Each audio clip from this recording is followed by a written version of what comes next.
charge a phone using a lemon, how to turn whipped cream into meringue, and how to cook ice cream in a minute. Watch these and other experiments from our half chemical lab in our new video.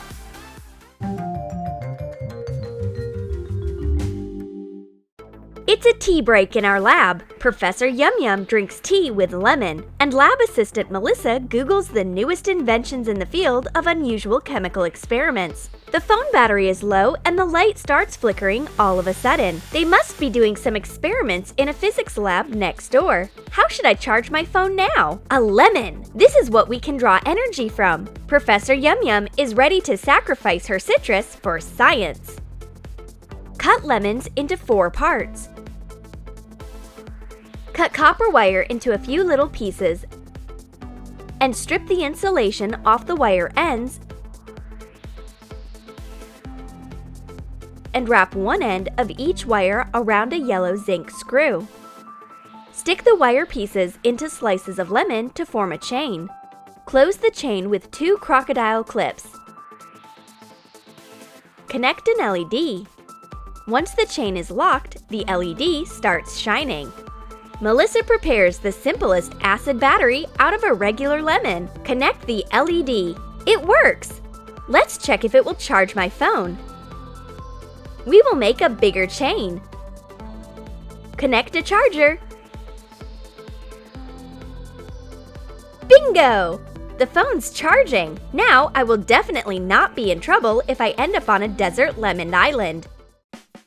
Melissa wants to make her Fanta colder, but there is no more ice in the entire lab. Then Professor Yum Yum comes up with a plan A. Use nitrogen, liquid nitrogen. It makes everything cold right away.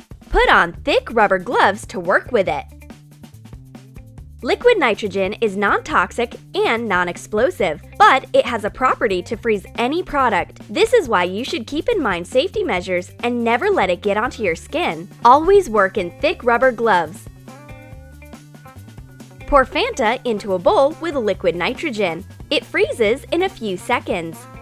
Oh! We've got a year's supply of liquid nitrogen. Once it gets into a bowl, it starts boiling. It steams a lot. Pour in Fanta and stir. Now your Fanta will get cold at once. Oops! Professor must have overdone it a bit. The liquid nitrogen doesn't influence the taste or the smell. It just gets it frozen. I want to make it a surprise for Professor. I've prepared gummy worms for an experiment. Let's arrange a bath with liquid nitrogen for them. Cover a handful of gummies with liquid nitrogen. They turn into lollipops right away. The experiment on the gummy worms is in full swing. For starters, we get them frozen. Excellent! Now, let's test how strong they are. I take out a hammer. It's not a worm anymore, it's a real lollipop. It's attached to the glove.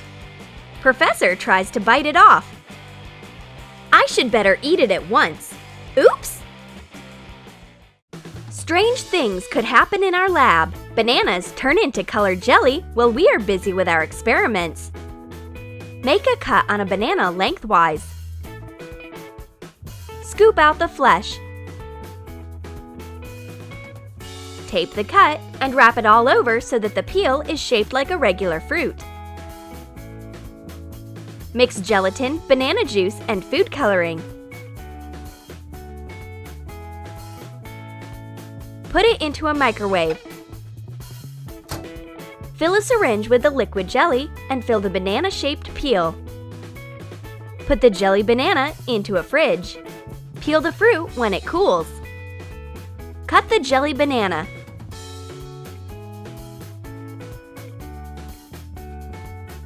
It tastes nice. It's the colored banana jelly. Sometimes real wonders can happen in our lab. Professor Yum Yum gives her assistant a new cup for nice work. She had to give her a remedy against clumsiness. The cup gets broken in a minute. But Professor is ready for such a blow of fate. She starts peeling garlic. What for? Does she want to exorcise evil spirits of destruction from Melissa? Nope. Yum Yum wants to use garlic glue. Peel garlic and grate a few cloves on a fine grater. Put the grated garlic into a tea bag. Squeeze out the juice. Garlic juice is natural glue. Professor Yum Yum squeezes out fresh garlic juice. Melissa struggles some tolerating the smell, but Professor acts quickly. She glues the cup instantly, and there is no traces of splinters. Finally, it's time for lunch. We have a cheeseburger and French fries and liquid nitrogen. It doesn't let us eat peacefully. It tempts us to perform new experiments. Put French fries into a bowl with liquid nitrogen. It freezes at once. As soon as the French fries happen to get into liquid nitrogen, it turns back to its frozen version. And now, let's try to freeze a cheeseburger. Pour liquid nitrogen onto the cheeseburger. Take it out. It's very hard to touch. Let's cut it using a knife and a hammer. Well, our cheeseburger has certainly got tempered. Now it is as hard as steel. Somehow we managed to break this stone-hard cheeseburger. It doesn't seem that tasty anymore when it is frozen. It's nice to work in a chemical lab. If you are too lazy to go out and get ice cream, you can make it right in a laboratory setting. Add condensed milk to strawberry milk. Stir. Pour in liquid nitrogen. Keep on stirring. We have fruit ice cream in a couple of seconds. Put a scoop of ice cream into a wafer cone. Super fast natural ice cream is ready in no time. Delish! Maybe we should close the lab and open a factory that produces our favorite dessert. Great idea! I'm doing an experiment and Professor Yum Yum keeps sticking her nose into my business. Oops! She drops her Oreo into my liquid nitrogen. Let's see what will happen to it. Put an Oreo into liquid nitrogen. You can take out a hard cookie covered with frost in a moment. If you hit it, it breaks into crumbs. To maintain the integrity of the experiment, Professor Yum Yum drops another cookie into the liquid nitrogen. There you go! Now there's an Oreo floating in my experiment. I take the cookie out. It gets frozen right away as expected. Take your frozen cookie back and stop spoiling my experiment. Professor Yum Yum is going to eat Nutella in peace and quiet. That is not happening. Her assistant has no mercy. No product escapes from the nitrogen experiment. Put a teaspoon of Nutella into liquid nitrogen. The chocolate spread turns into a hard mass in a few seconds. Nutella gets completely hard. Now it's a chocolate candy, except that it is frozen. Take care of your tongue. Melissa brings donuts, but she doesn't expect that Professor will sacrifice her donut to science. Pour liquid nitrogen onto the donut. It immediately gets covered with an icy crust.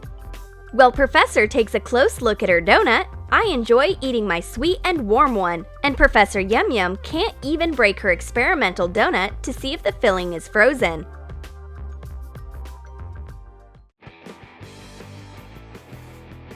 It's time for a coffee break. Add whipped cream. But Melissa is going to add it not only into coffee, but into liquid nitrogen too. Let's see what we will get. Squeeze whipped cream into a container with liquid nitrogen. It hardens and becomes fragile, like meringue. Our scientists have been wrestling with this experiment for a long time. What have we got? It looks like meringue. Melissa eats it like dessert, and Professor drops it into her cup of coffee. It used to be a regular coffee with cream, and now it's become a cool mochaccino. Tasty! The lab assistant brings a rose in the lab. Ooh, is it for me? Calm down, Professor. This rose is not for decoration. It's for science. Pour liquid nitrogen onto a rose. The leaves and petals freeze right away, and the flower breaks in pieces like glass. We arrange a cryo cooler for the rose. It is covered with ice and it steams. And Professor suggests radical methods. Bash the rose against the table. Boom! The rose breaks in flinders. There's a saying in our lab, break a rose and luck will come. Did you like our food experiments? Then write in your comments which of them amazed you the most. And don't forget to give your thumbs up. Subscribe to our channel and click the bell so that you don't miss the most amazing experiments in the Troom Troom Lab.